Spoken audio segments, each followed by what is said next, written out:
Hello, everyone. I just wanted to go over the year 7 anniversary stream we had the other day. I don't have a script, but I do have like bullet points written down here of everything I want to talk about.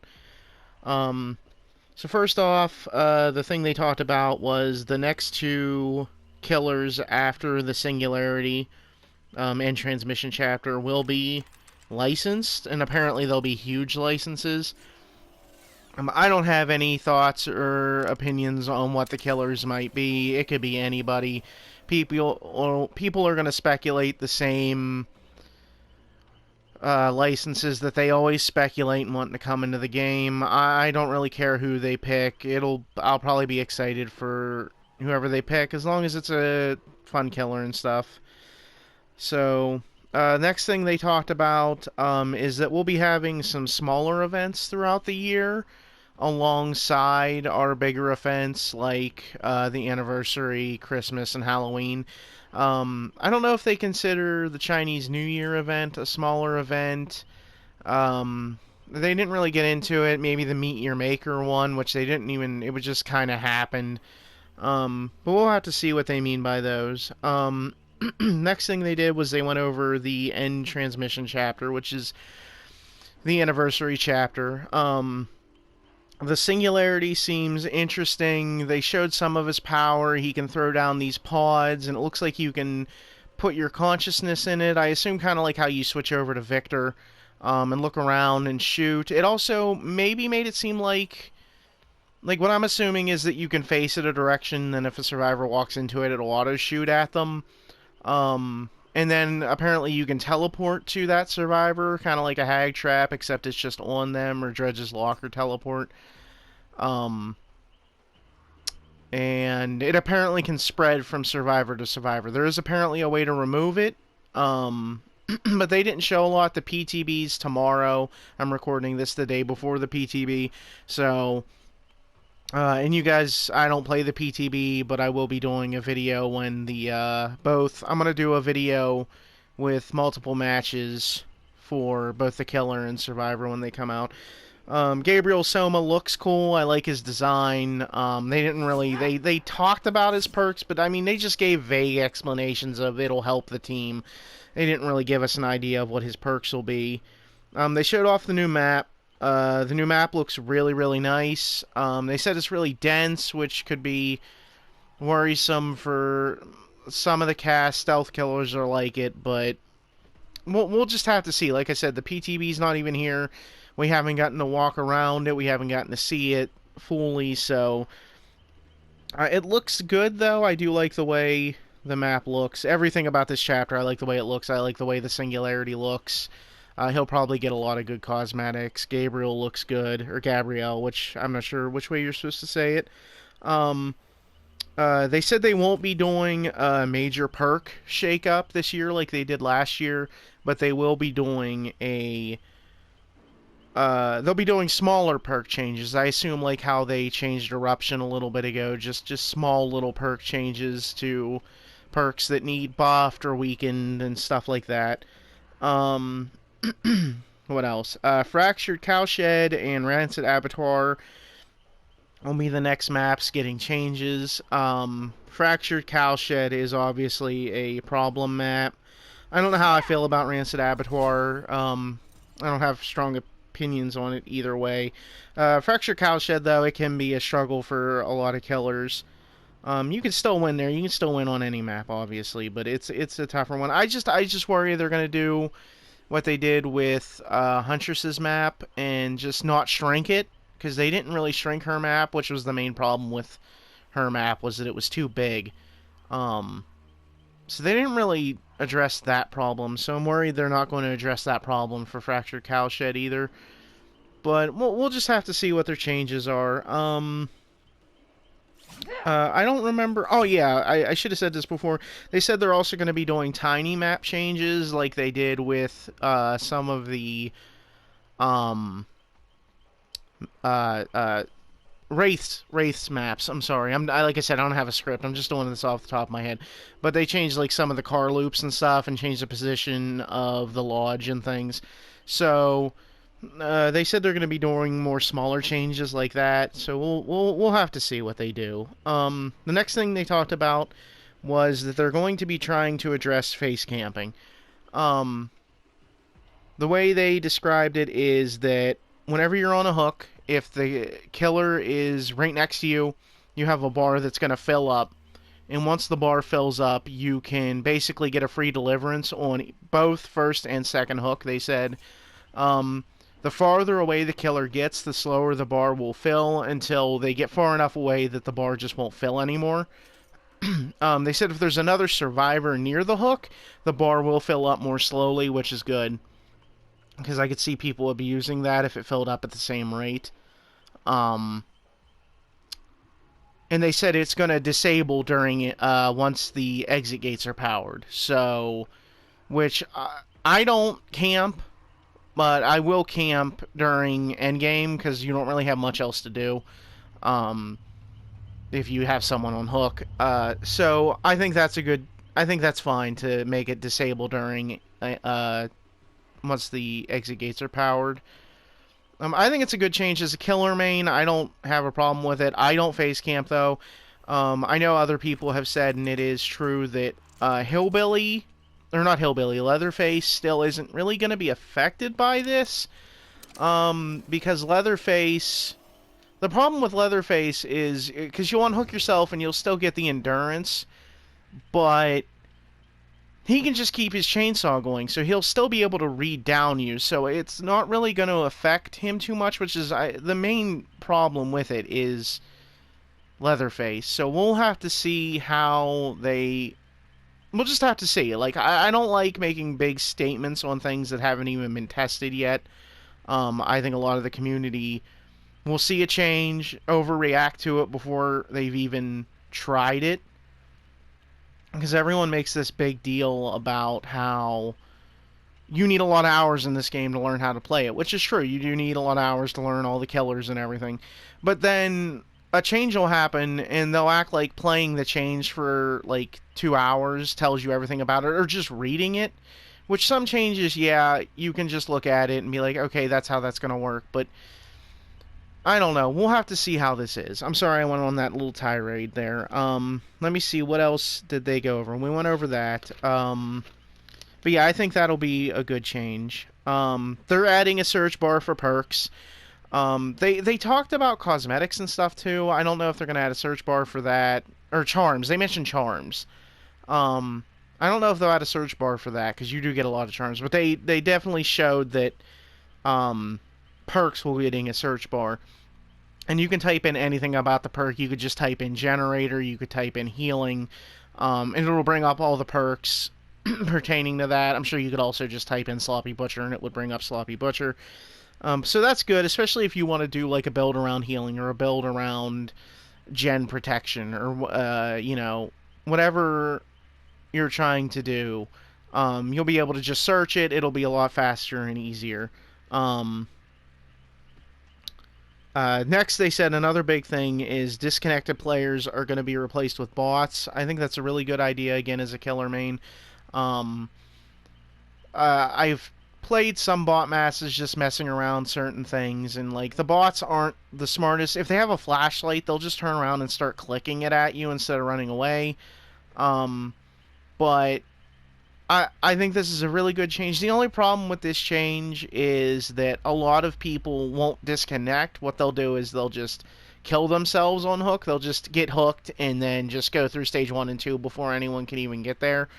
Or at least they try to.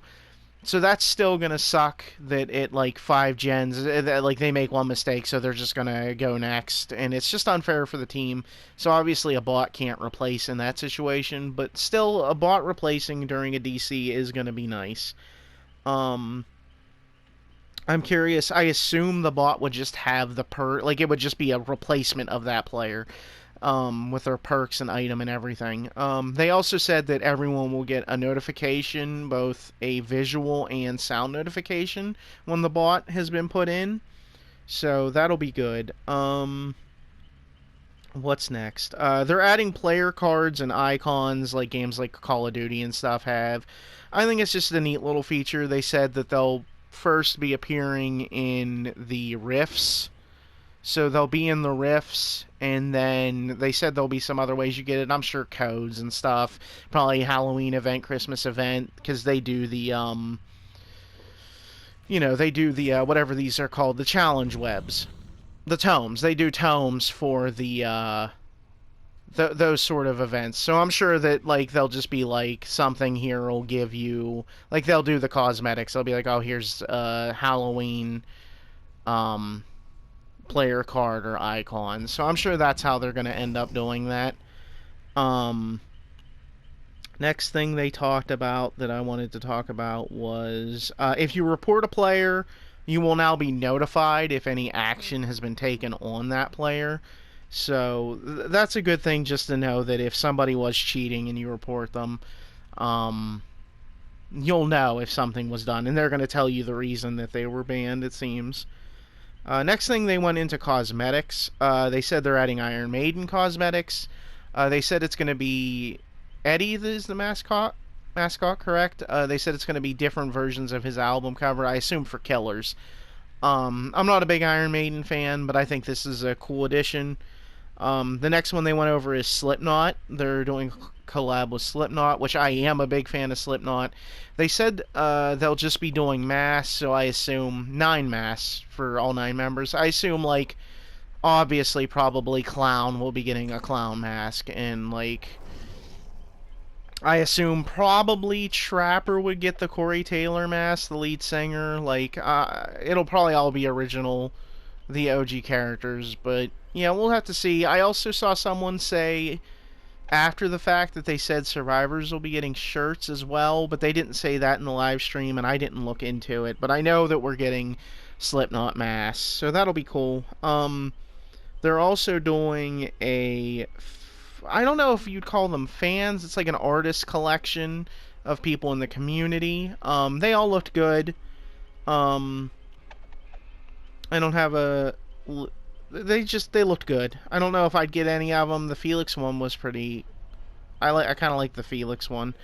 I think it was Felix. They also said that with this collection, Ikumi Nakamura, she's the girl who does, I believe, Bayonetta and Evil Within, the art for those games. I'm sorry if I got that. I know she did Evil Within and Ghostwire Tokyo for sure. They showed off 3 costumes for her, one for Oni, one for Legion, Susie, and one for Yui, I believe.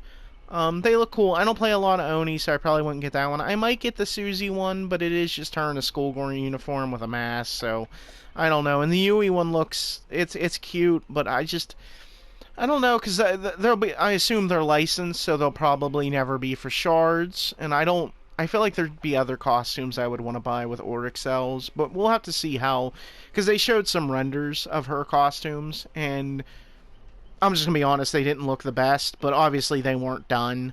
I mean, they looked good, we got an idea of them, but we'll have to see what they look like once they're actually finished and implemented into the game. I'm sure they'll all look really good. I just don't know if I'll get any of them. He also announced a Naughty Bear costume for Trapper, which I'm really excited for. I'm excited for this Naughty Bear costume.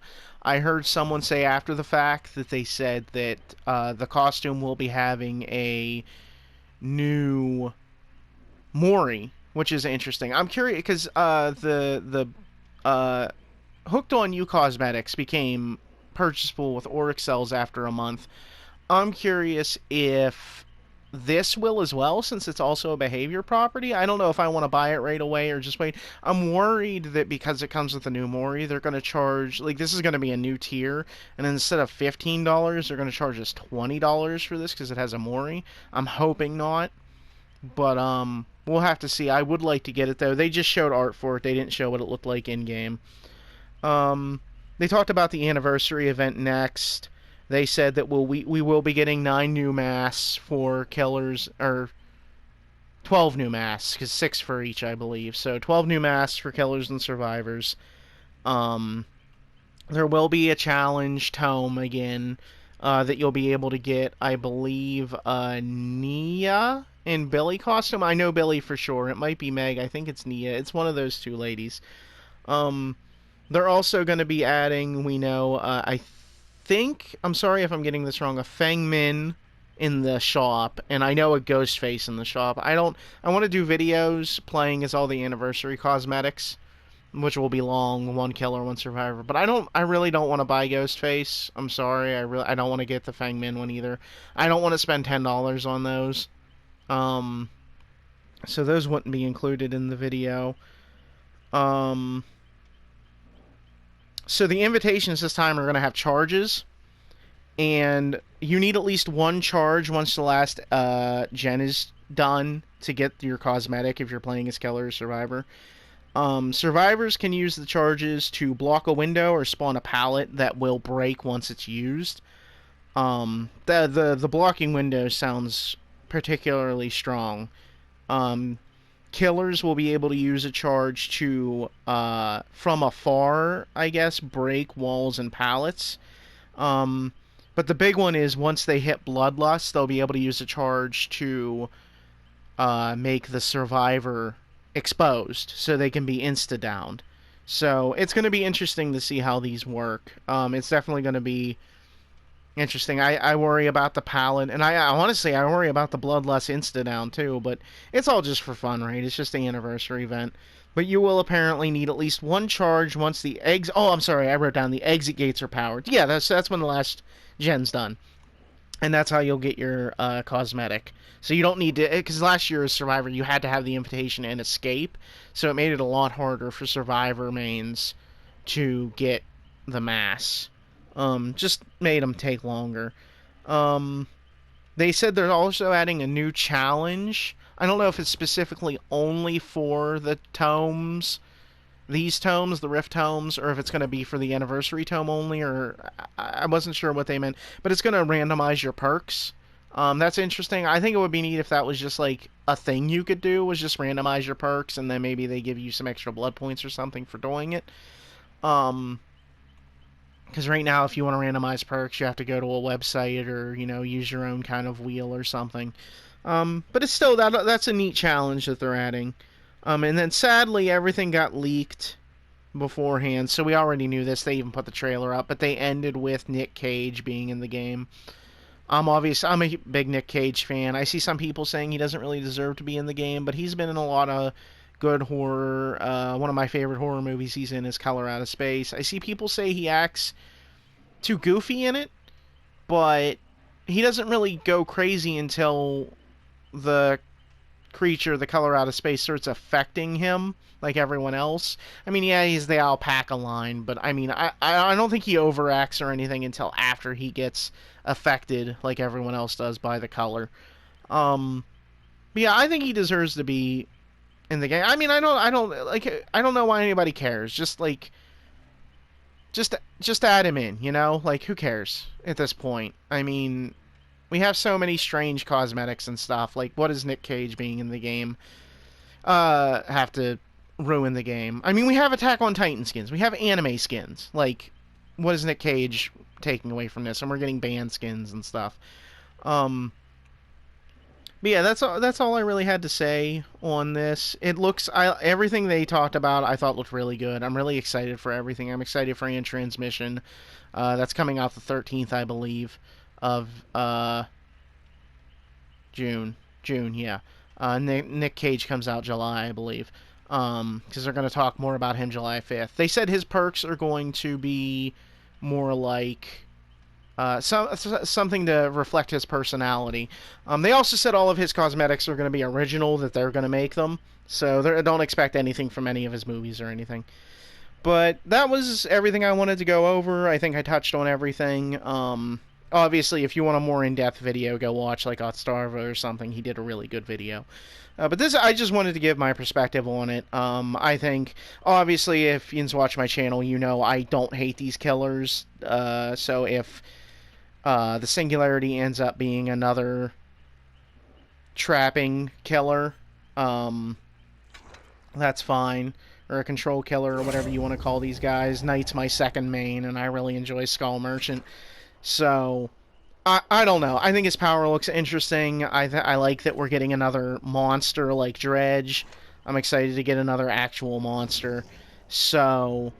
yeah, that's everything I wanted to say on this. I won't be playing the PTB because I don't play on PC, but I will be playing both Survivor and Killer when they come out on the 13th of next month.